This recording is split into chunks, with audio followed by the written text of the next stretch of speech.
السلام علیکم ناظرین، کیا حال ہے؟ میں امید کرتا ہوں آپ لوگ خیر عافیت سے ہوں۔ اگر آپ لوگوں کی عافیت خیر ہی مطلوب ہے ناظرین، آج کی ویڈیو بنانے کا مقصد صرف ایک ہی ہے۔ وہ کیا ہے کہ ایک سوشل میڈیا پہ ایک کلپ ہے جو ویڈیو کا وائرل ہوا ہے۔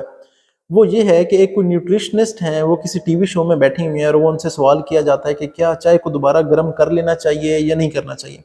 تو اس کا جواب وہ یہ دیتی ہیں کہ جب آپ چائے کو دوبارہ گرم کرتے ہیں تو جو چائے کے اندر کیفین موجود ہے وہ کیا ہوتا ہے جی، وہ کینسر کازنگ کیمیکلز میں تبدیل ہو جاتی ہے اور وہ آپ کو کینسر کرتا ہے۔ تو کیا واقعی ایسے ہے یا اس کا حقیقت سے کوئی تعلق نہیں؟ تو ناظرین، میں آپ کو سٹارٹنگ میں بتا دیتا ہوں کہ اس کا حقیقت سے کوئی تعلق نہیں ہے۔ وہ کیسے؟ ناظرین، میں اب آپ کو بتانے یہ لگا ہوں کہ جس ٹائم آپ نے چائے پینی ہے، آپ نے چائے بنا لی ہے اور آپ وہ چائے فار ایگزامپل نہیں پیتے، آپ روم ٹمپریچر پہ کہیں کمرے میں بیٹھے ہیں، بیٹھک میں بیٹھے ہیں، باہر بیٹھے ہیں اور آپ رکھ دیتے ہیں، تو میکسیمم آپ کے پاس جو ٹائم ہے اسے دوبارہ استعمال کرنے کے لیے وہ ہے جی 1.5 گھنٹہ، یعنی کہ 90 منٹ۔ اگر آپ 90 منٹ کے اندر اندر اسے اٹھا کے آپ دوبارہ اسے گرم کر لیتے ہیں اور آپ اسے پی لیتے ہیں، تو میں آپ کو بتا دیتا ہوں کہ اس کا آپ کے اوپر، آپ کی صحت پہ کسی قسم کا کوئی بھی ایفیکٹ نہیں پڑتا۔ اب آ جاتے ہیں دوسری بات، وہ یہ ہے لیکن اگر آپ 1.5 گھنٹے سے زیادہ تک ٹائم جو ہے 2 گھنٹے یا 2.5 گھنٹے باہر پڑی رہتی ہے، تو پھر اس کے بعد میں آپ کو یہی مشورہ دوں گا، خاص طور پہ جو ہمارا گرم علاقہ ہے تو اس میں یہی مشورہ ہے کہ اگر وہ 1.5 گھنٹے سے اوپر ٹائم ہو گیا تو آپ اسے ضائع کر دیں۔ کیوں؟ اس کی ناظرین وجہ یہ ہے کہ جو چائے ہے، چائے کے اندر دودھ بھی ہے، چینی بھی ہے، اور یہ دونوں جو چیزیں ہیں جو ریکوائرمنٹ ہے بیکٹیریا کی، جراثیموں کی گرو کرنے کے لیے بہت زبردست ہیں۔ تو اگر 1.5 گھنٹے سے زیادہ ہو جائے گا تو اس کے اندر ان کی اتنی زیادہ اماؤنٹ ہو جائے گی، اتنی زیادہ اماؤنٹ ہوگی جو پھر آپ کو بیمار کرے گی۔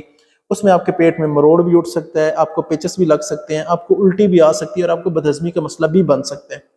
اب آخری جو بات میں نے آپ کو بتانی ہے وہ بتانی تھی یہ کہ جو کیفین ہے، جو انہوں نے کہا کہ جو کیفین ہے وہ بعد میں دوبارہ گرم کرنے سے کینسر کازنگ کیمیکل میں بن جاتی ہے، تو میں آپ کو اس کا کامن سینس سے جواب دیتا ہوں۔ جو کیفین ہے وہ اپنے آپ کو سٹیبل رکھتی ہے تقریباً 235 سیلسیس تک۔ کتنا ٹمپریچر؟ 235 degree Celsius. اور جو چائے ہے یا پانی کو جب ہم بوائل کرتے ہیں وہ میکسیمم 100 تک جاتا ہے۔ تو ایک چیز کو اگر ہم نے توڑنا ہے یا اسے کچھ اور کرنا ہے تو اس کے لیے ٹمپریچر ہمیں 235 تک چاہیے، یعنی کہ آپ یہ سمجھ لیں کہ ہمیں 235 روپے چاہیے۔ تو اگر آپ کا چیز کو بوائل کرتے ہوئے 100 ٹمپریچر آ بھی جاتا ہے یا 100 روپے ہیں بھی، تو آپ اسے کوئی نقصان پہنچا سکتے ہیں تو وہ نہیں پہنچا سکتے۔ اس کے علاوہ چائے کے اندر بہت سے فلیونائڈز موجود ہیں، پولیفینولز موجود ہیں جو اینٹی آکسیڈنٹ ہیں۔ اینٹی آکسیڈنٹ وہ کیمیکلز ہوتے ہیں کہ جو آپ کو پولوشن کی وجہ سے، دھول مٹی کی وجہ سے، کوئی تلی ہوئی چیز کھاتے ہیں، ان کے اندر ایک فری ریڈیکلز نام کے کیمیکلز ہوتے ہیں، بڑے ری ایکٹیو ہوتے ہیں، وہ آپ کو نقصان پہنچاتے ہیں، سیل ڈیمیج کرتے ہیں، سکن ڈیمیج کرتے ہیں، کینسر بھی کرتے ہیں۔ تو کیا ہیٹ کرنے سے ان کے اوپر کوئی فرق آتا ہے؟ تو وہ میں آپ کو بتا دوں ناظرین، ان پہ کوئی فرق نہیں آتا۔ جب فرق نہیں آتا تو وہ اس چیز کو روکتے ہیں، نہ کہ کینسر کوز کرتے ہیں۔ تو ناظرین، میں امید کرتا ہوں کہ آج کے سیشن سے یہ غلط فہمی آپ کو بالکل کلیئر ہو گئی ہوگی کہ چائے کو دوبارہ گرم کر لینے سے کوئی کینسر نہیں ہوتا۔ میکسیمم آپ کے پاس 1.5 گھنٹہ ہے، لیکن اگر نومبر، دسمبر، جنوری کا مہینہ ہے تو پھر 2-2.5 گھنٹے بھی ہو جائیں تو کوئی خاص فرق نہیں پڑتا۔ تو ناظرین، میں امید کرتا ہوں آج کا سیشن آپ کے لیے نہایت فائدہ مند رہا ہوگا۔ کسی قسم کا کوئی سوال ہو تو کمنٹ باکس میں پوچھ سکتے ہیں۔ اپنے ہوسٹ سمر گوندل کو اجازت دیں۔ اللہ حافظ۔